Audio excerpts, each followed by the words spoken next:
Hello viewers, நாங்களுடைய Lakshmi, நீங்கள் வந்திருக்கிறது 0 லக்ஷ்மி. மீண்டும் மீண்டும் அதே அப்டேட் தான், பட் டிஃப்ரெண்ட் கைண்ட் ஆஃப் அவங்களோட பிக் அப்படிங்கிறத மட்டும் எடுத்துக்கலாம். மீண்டும் சொல்கிற ஒரே விஷயம் என்னென்னா, அந்த வீட்டோட வாசல் பகுதியிலேயே ஒரு பஞ்சாயத்து இருக்க மாதிரி இருக்குது. பொதுவாக மோஸ்ட்லி அந்த மாதிரி நிறைய பேர் பேசும்போது வீட்டோட வாசல் பகுதியில் தான் இருக்கும் இல்லையா.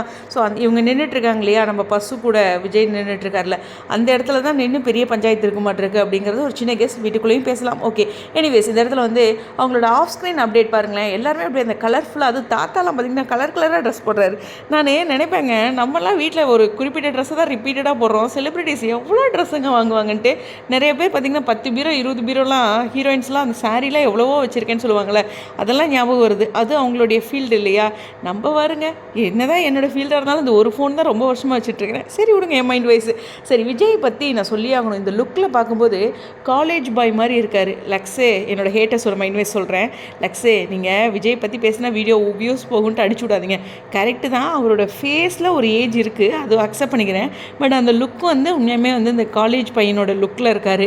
இன்றைக்கி அந்த சீனில் பார்க்கும்போது அவர் மேலே கோவமாக இருந்தாலும் ரசித்தேன். அப்படி சரி விடுங்க, எல்லாத்தையும் சொல்லி போட்டேன்னா சரி. உங்களுடைய கருத்துக்காக ஷூட்டிங் ஸ்பாட் அப்டேட்டில் இருந்தாலும் ஜெம்ஸ் அப்படின்ட்டு நம்மளுடைய கமருதீன் கொடுத்துருக்காங்க இல்லையா.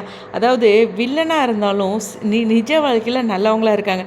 நல்லவங்களாக இருக்க எத்தனையோ பேர் வந்து நிஜ வாழ்க்கையில், அதாவது சீரியலில் நல்லா கேரக்டர் பண்ணிகிட்ருக்காங்க, நிஜ வாழ்க்கையில் கெட்டவங்களாகவும் இருக்காங்க. இது ஒரு புரிதலுக்கு 2 பக்கமும் இருக்குது அப்படிங்கிறது தான். ஒரு நம்பியார் மாதிரி நிறைய நல்லவங்களும் வில்லனாக இருக்கவங்க ரியல் லைஃப்பில் இருந்திருக்காங்க அப்படிங்கிறது தான். ஸோ எனக்கு தெரிஞ்ச பசு ஸோ ஸ்வீட்டுங்க. ஃபேன்ஸ் எந்த அளவுக்கு கேட்குறாங்கன்ட்டு அந்த பிக்லாம் பாருங்களேன். விகாவோட பிக்கு, அப்புறம் போதுமா சுவாமி கூட தனியாக ஒரு ஃபோட்டோ எடுத்து, சுவாமி அவர் பாட்டுக்கு செல்ல ஆக்சஸ் பண்ணிகிட்ருக்காரு, ஒரு ஃபோட்டோ எடுத்து போடுறதுன்ட்டு ரசிகர்களை எவ்வளோ தூரம் வந்து திருப்திப்படுத்துகிறாங்க. அதுதான் அவங்களுக்கு என்ன கிடைக்க போகுது. அந்த ஃபாலோவர்ஸ் கூட இன்க்ரீஸ் ஆகிறதில்ல. உண்மையுமே சொல்கிறேன், அவ்வளோலாம் இன்க்ரீஸ் ஆகிறதில்ல அவங்களுக்குலாம். இருந்தாலும் அதை அவங்கள ஒரு அன்புக்காக செய்கிறாங்களே, அதுதாங்க முக்கியமான விஷயம். சரி, இந்த வீடியோவில் ஏதோ பேச வந்து சொல்லிட்டேன். பட் ஆனால் ட்ராக்கு பெரிய சம்பவம் இருக்குது.